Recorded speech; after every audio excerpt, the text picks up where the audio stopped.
지난주 중에 처음으로 인터넷 해킹이라는 것을 당해보았습니다. 페이스북을 사용해 보신 분들은 잘 알겠습니다만 멘션이라는 기능이 있는데요. 타임라인에 글을 올리면서 그 글을 특별히 보여주고 싶은 사람의 이름을 멘션하면 그 사람에게 개인적으로 알림이 날아가서 글을 열어보게 하는 것인데요. 제 페이스북 친구 한 분이 자기 타임라인에 링크를 하나 올리면서 다른 사람들과 함께 제 이름을 멘션하여 저에게 알림이 왔습니다. 평소에 진지한 글들을 많이 올리는 분이라 뭔가 하고 아무 의심 없이 클릭을 했죠. 동영상 링크였는데요. 보려면 무슨 프로그램을 설치해야 한다, 승인 하는 안내가 뜨더라고요. 여기서 알아챘어야 했는데요. 그날따라 수양에 다녀온 후에 피로가 쌓여서 정신이 몽롱해 있던 중이었습니다. 그냥 아무 생각 없이 승인을 했고요. 저는 크롬 웹브라우저를 사용하기 때문에 크롬 확장 프로그램이 하나 설치가 되었습니다. 그리고 나서 동영상이 나오는데 그냥 평범한 몰카 동영상이더라고요. 그 정도면 거기서도 또 의심이 들만 했는데 뭘 이런 시시한 동영상을 올리면서 멘션까지 했나 하면서 그냥 아무 생각 없이 지나갔습니다. 그런데 그리고 나서 얼마 지나지 않아서 여러 페이스북 친구들이 제가 해킹을 당한 것 같다고 알려오기 시작했습니다. 제일 먼저 우리 교회 전도사님들이 알려주시더라고요. 아까 제가 받았던 그 알람은 그분이 직접 보낸 것이 아니라 그분도 해킹을 당하여 자기 의사와는 관계없이 그분의 이름으로 다른 사람들에게 해킹 메시지가 날아간 것입니다.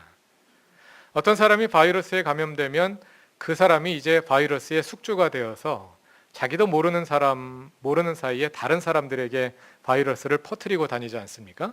그것과 마찬가지로 그분의 아이디가 숙주가 되어가지고 페이스북 멘션 기능을 이용하여 그분의 모든 친구들에게 해킹 메시지가 날아간 거죠. 아마 이 해킹이 페이스북 친구 목록을 전부 다 들여다보는 그런 기능인 것 같습니다.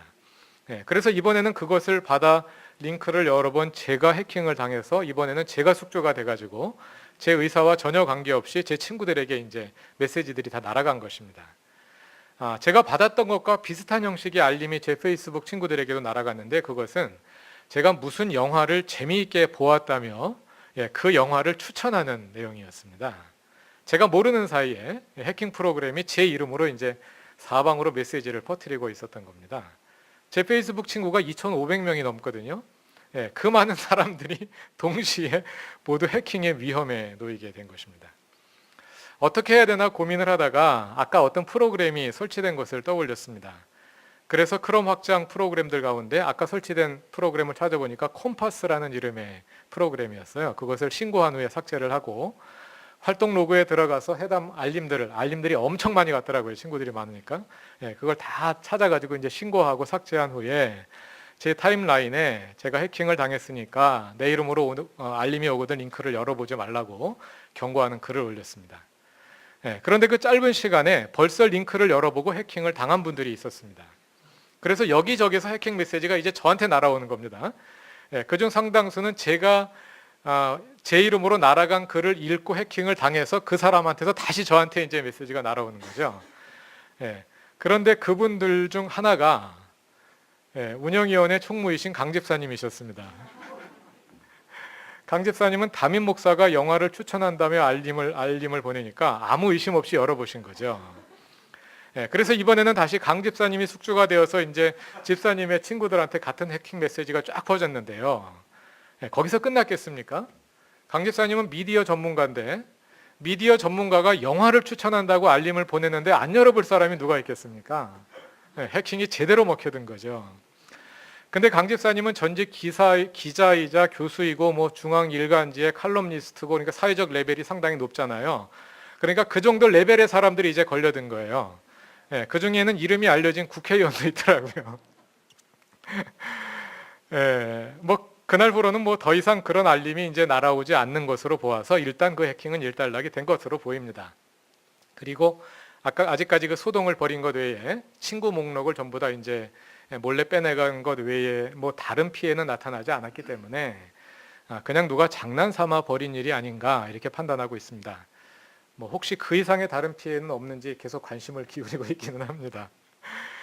제가 의도한 일은 아닙니다만 저로 인해 강 집사님도 함께 많은 고생을 하셨습니다. 이렇게 난생 처음 해킹이라는 것을 경험하면서 이런저런 생각을 해보게 되었습니다. 어떤 교훈을 얻었을까요? 담임 목사를 믿지 말자. 가까운 친구일수록 더 의심하자. 페이스북을 그만두자. 아예 인터넷을 끊어버리자. 매우 단순한 반응이죠. 구더기 무서워서 장 담그기를 포기하는 건데요. 구더기만 건져내면 될걸. 아까운 맛있는 된장까지 다 버릴 필요는 없겠죠. 우리가 이와 비슷한 일을 당하고 나면 언제나 같은 일을 반복하지 않기 위해 대책을 세우게 됩니다. 컴퓨터 전문가라면 정보 보호를 강화할 대책을 고민할 것이고, 개인적으로는 유사한 일을 당했을 때 더욱 경각심을 가지게 될 것입니다. 그러나 그러한 대책들 가운데 가장 중요한 것은 서로에 대한 신뢰를 포기하지 않는 것입니다. 이번 해킹과 같은 사건들은 단순한 장난에 지나지 않는 것으로 보이기도 합니다만, 사실은 사람들 사이에 신뢰를 이용하여 그 신뢰를 먹이로 삼아 여러 사람들을 공경에 빠뜨리는 아주 고약한 짓이라고 할 수 있습니다. 그러나 만일 우리가 이런 일들로 인해서 다른 사람들에 대한 신뢰를 포기하고 서로를 의심하기 시작한다면, 그것은 아마 이러한 장난들이 초래할 수 있는 최악의 결과가 될 것입니다. 그것은 해킹으로 인한 물질적 피해와는 비교할 수 없는 근본적인 손실이 되겠지요. 그래서 이러한 성격의 사건들을 가리켜 신뢰의 위기라고 이름 지을 수 있겠습니다. 그리고 이러한 신뢰의 위기에 가장 지혜롭게 대처하는 길은 신뢰를 포기하는 것이 아니라 오히려 신뢰를 강화하는 것입니다. 서로 신뢰해야 함께 문제를 해결할 수 있을 것이기 때문입니다. 우리는 살아가면서 종종 이러한 신뢰의 위기를 경험하게 되는데요. 그런 신뢰의 위기는 교회 안에서도 종종 일어납니다.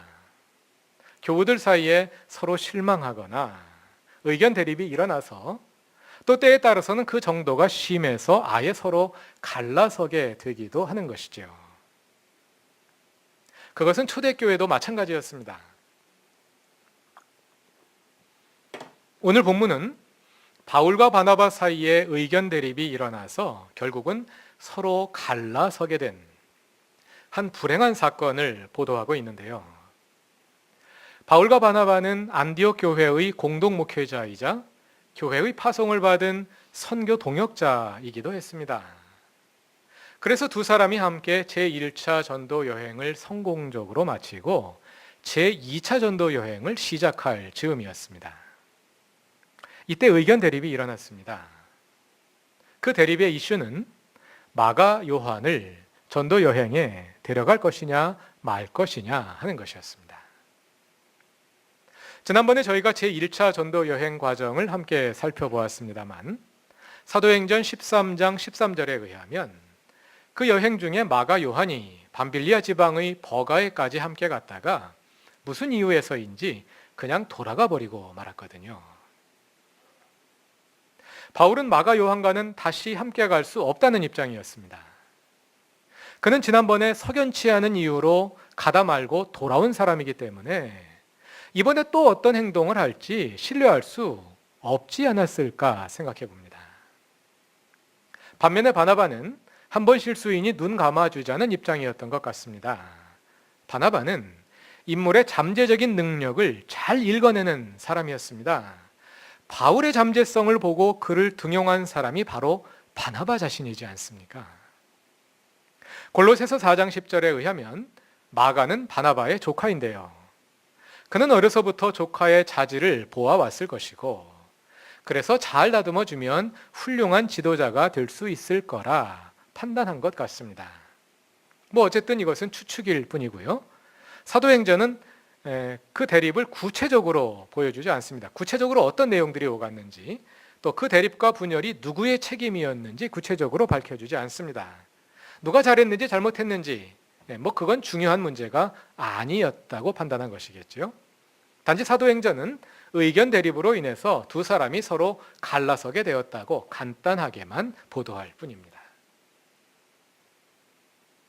그런데요, 사도행전에 그동안 서술되어 온 바울과 바나바의 관계를 돌아보면 두 사람이 겨우 그런 일로 싸우고 헤어질 사이인가 하는 질문이 일어납니다.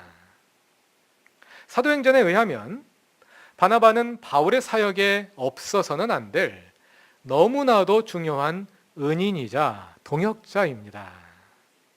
사도행전 4장 36절과 37절에 의하면 바나바는 키프로스 출신의 레위 사람으로서 귀국하여 예루살렘에 거주하다가 초대교회가 재산 공유 공동체를 이룰 때 가장 모범적으로 그것을 실천했던 사람입니다.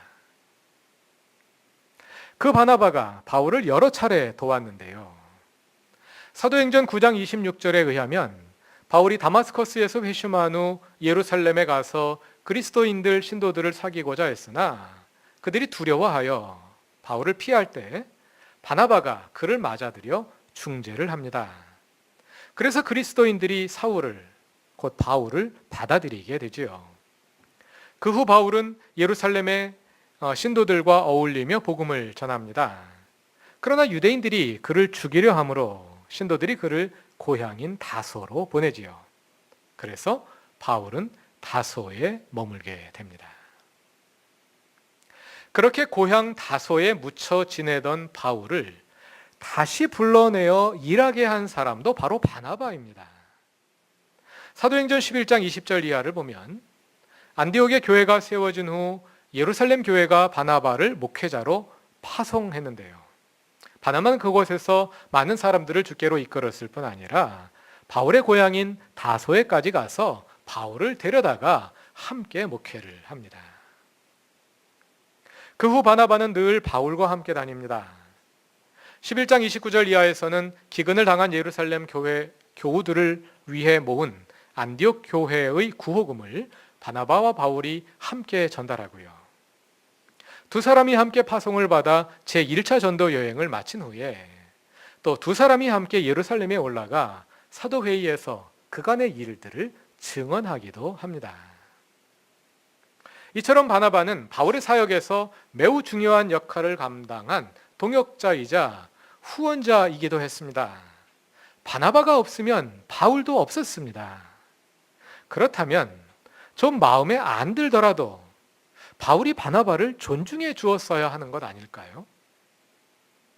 그 정도 일로 그렇게까지 싸워야 했을까요? 그런 질문을 가지고 본문을 더 자세히 읽어 들어가다 보면 한 가지 단서를 발견하게 됩니다. 다 같이 오늘 본문의 첫 절인 사도행전 15장 35절을 읽어보겠습니다. 그러나 바울과 바나바는 안디옥에 머물러 있으면서 다른 여러 사람과 함께 주님의 말씀을 가르치고 전하였다. 이것은 예루살렘 사도회의가 끝난 후에 일어난 일을 기록한 것인데요. 35절에 의하면 바울과 바나바는 사도회의가 끝난 후에 곧바로 2차 전도 여행을 떠난 것이 아니라 떠나기 전 얼마 동안 안디옥에 머물며 교우들을 가르쳤습니다. 그게 무슨 단서가 되느냐고요? 혹시 이 기간에 바울과 바나바 사이에 무슨 일이 있었던 것은 아닐까요? 바울 서신 가운데 갈라디아서를 읽어보면 이 시기에 일어났다고 생각될 만한 내용이 사건이 하나 담겨 있는 것을 볼 수 있습니다. 갈라디아서의 중심 이슈는 사도행전 15장의 예루살렘 사도회의에서 다루어진 것과 비슷합니다. 교회에 들어온 이방인들에게 할례를 받고 율법을 지키라고 요구할 것인가? 다시 말해서 이방인이 구원을 받기 위해서는 먼저 유대인이 되어야 하는 것인가? 아니면 이방인 자격으로 하나님 백성이 될 수 있는 것인가 하는 문제입니다. 사도행전을 보면 그 문제에 극단적으로 유대주의적인 의견을 제시하는 사람들이 예루살렘 교회 안에 있었습니다. 그래서 그들은 안디옥 교회에 내려와서 이방인들이 할례를 받고 율법을 지키라고 요구했고, 바울과 바나바가 그들과 논쟁을 했고, 그들이 함께 예루살렘 교회에 올라가서 사도회의를 통해 문제를 해결한 것입니다. 그런데 사도행전 15장에 기록된 그 예루살렘 사도회의에 해당하는 내용이 갈라디아서 2장 1절부터 10절에 나옵니다. 그런데 오늘 설교의 관심사는 그 예루살렘 회의, 그것이 아니라 그 다음에 나오는 내용입니다. 다 같이 갈라디아서 2장 11절을 찾아봅시다.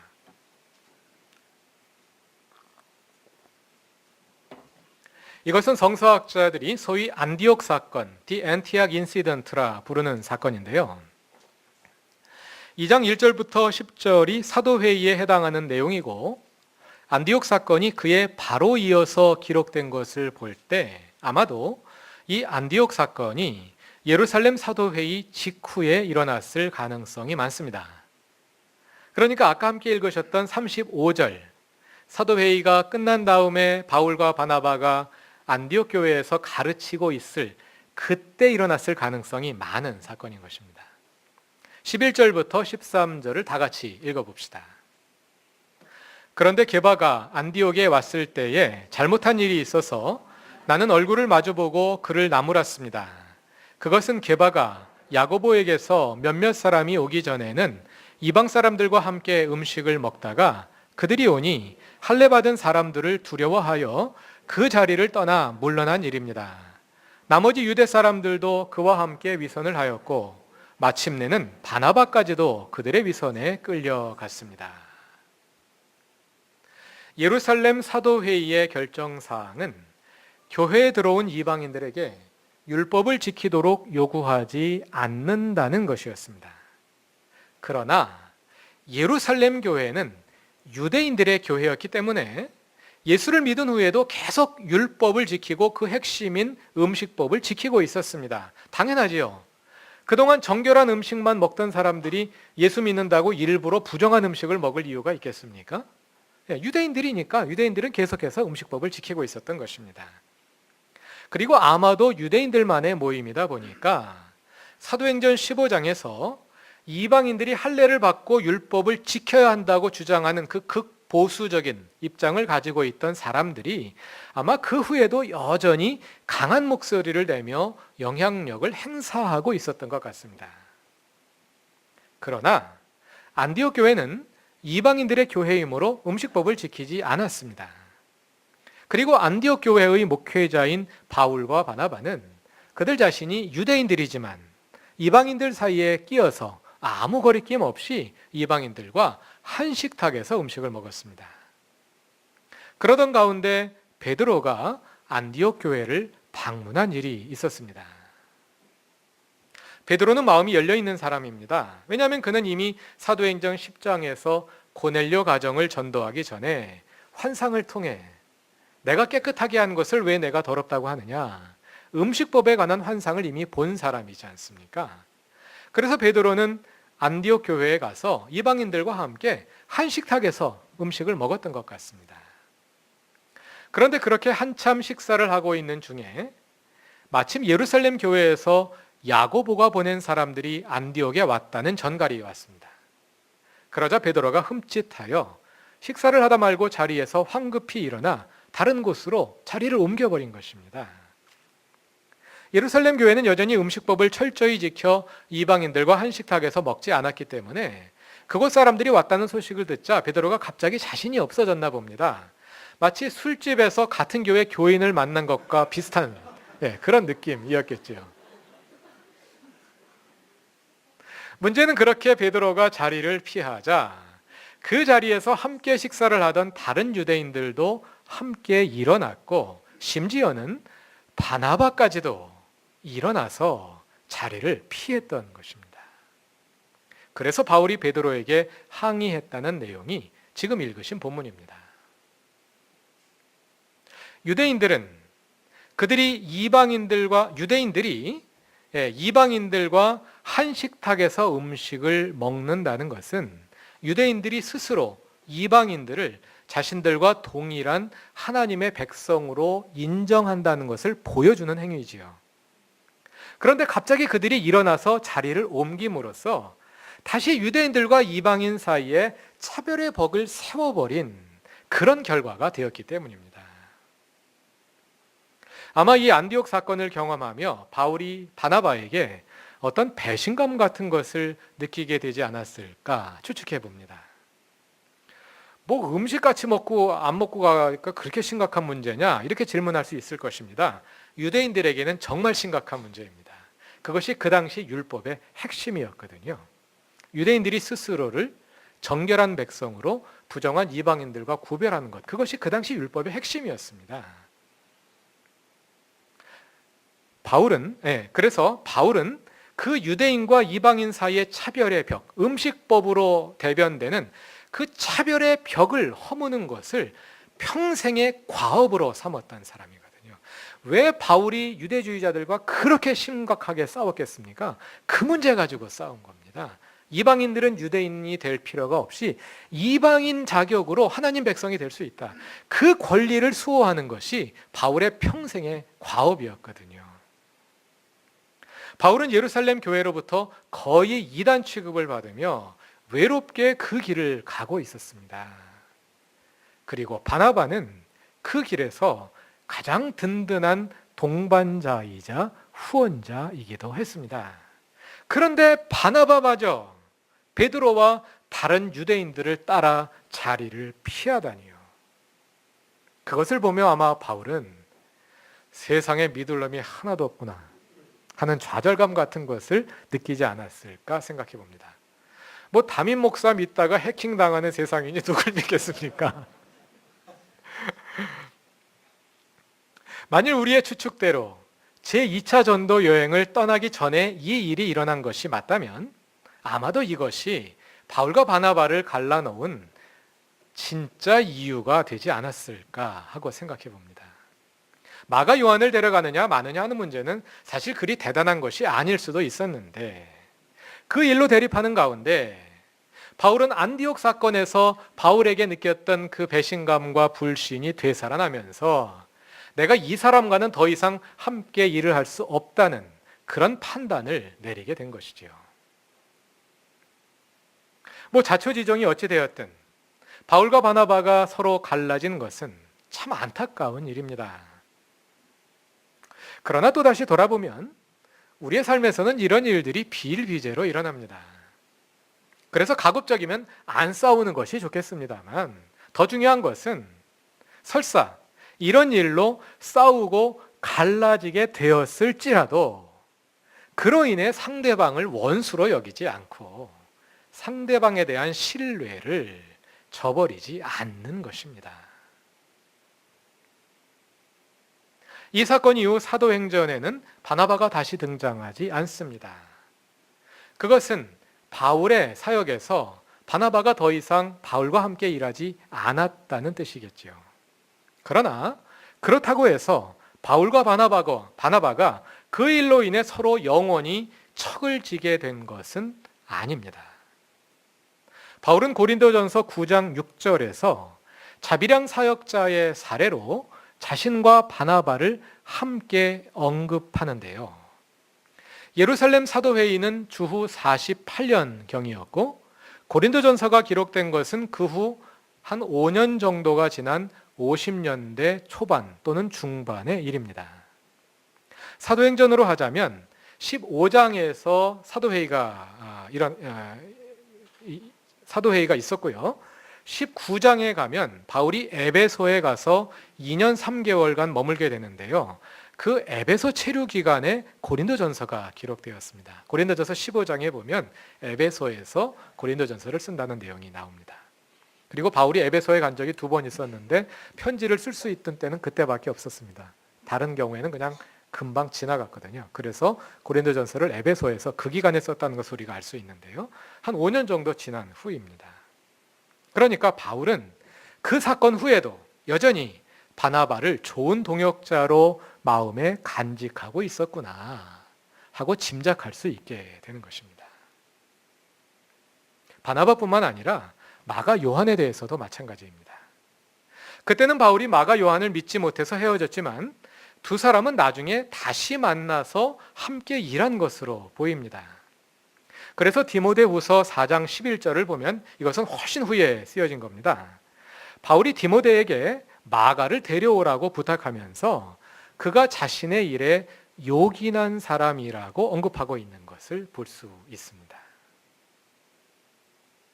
바울이 비록 어떤 일로 인해 바나바와 그리고 마가와 대립하고 헤어지기는 했지만 그들의 신뢰가 거기에서 끝나지 않았던 것입니다. 그 일은 분명 신뢰의 위기였습니다. 그러나 그들은 그 위기를 극복했습니다. 그래서 그들은 서로 싸우고 헤어지면서도 끝까지 서로를 향한 신뢰를 포기하지 않았던 것입니다. 사람이 살다 보면 싸우기도 하고 그러다가 헤어지기도 하고 그러지요. 그 가운데는 그럴 수밖에 없는 경우도 있고 안 싸워도 될 것을 싸우고 헤어지는 안타까운 경우도 있고 그렇습니다. 뭐 어떤 경우가 옳은 거고 어떤 경우가 틀린 경우인지 그것이 오늘 설교의 주제는 아닙니다. 오늘 드리고자 하는 말씀은 어떤 경우가 되었든 심지어 싸우고 헤어졌을지라도 서로에 대한 신뢰를 쉽게 포기하지는 말자는 것입니다. 제가 그루터기 교회에 온 지 6년이 되었습니다. 제가 워낙 부족한 것이 많은 사람인지라 교우 여러분이 보기에 답답한 점도 많고 마음에 들지 않는 점들도 많았을 것입니다. 그럼에도 불구하고 제가 이 자리에 서 있는 것은 교우 여러분이 저를 신뢰해 주셨기 때문입니다. 기본적으로 신뢰를 바탕에 깔고 저를 대하셨기 때문에 나쁜 점들도 많았지만 나쁜 점들보다는 좋은 점들을 보아주셨고 그 좋은 점들을 가지고 저를 평가하셨기 때문에 제가 아직 쫓겨나지 않고 그루터기 교회의 담임 목사로 남아있을 수 있는 것이겠지요. 그러한 신뢰가 담임 목사와 교우들 사이에 있을 뿐 아니라 교우들과 교우들 사이에도 있어서 그루터기 교회를 그리스도의 한 몸으로 세워주고 있습니다. 지나온 20년을 마무리하고 새로운 20년을 시작하는 그루터기 교회가 그러한 신뢰 위에 더욱 튼튼히 세워지기를 바랍니다. 하나님을 참으로 신뢰하고 서로를 신뢰하고 그래서 하나님의 신뢰를 받는 사람들의 교회, 곧 신실한 사람들의 교회가 곧 그루터기 교회입니다. 그러한 그루터기 교회 위에 하나님께서 늘 함께 계시고 우리를 더 신실한 주님의 청지기들로 세워주시길 바랍니다. 다 같이 기도드리겠습니다. 하나님, 우리가 믿을 만한 분은 주님밖에 없습니다. 사람은 관사하고 완악하며 또 변화무쌍합니다. 그러나 주님은 그러한 우리를 믿어주셔서 오래오래 참고 기다려주시며 그 기다림을 통해 우리를 변화시키셔서 우리 안에 심으신 주님의 형상을 이루게 하십니다. 주님이 우리를 믿어주시듯 우리도 서로를 향한 신뢰를 거두지 않게 하옵소서. 그 신뢰를 통해 그루터기 교회가 그리스도의 몸으로 세워지게 하시고 우리가 더욱 믿을 만한 존재로 신실한 사람들로 변화되어 가게 하옵소서. 예수님의 이름으로 기도드립니다. 아멘.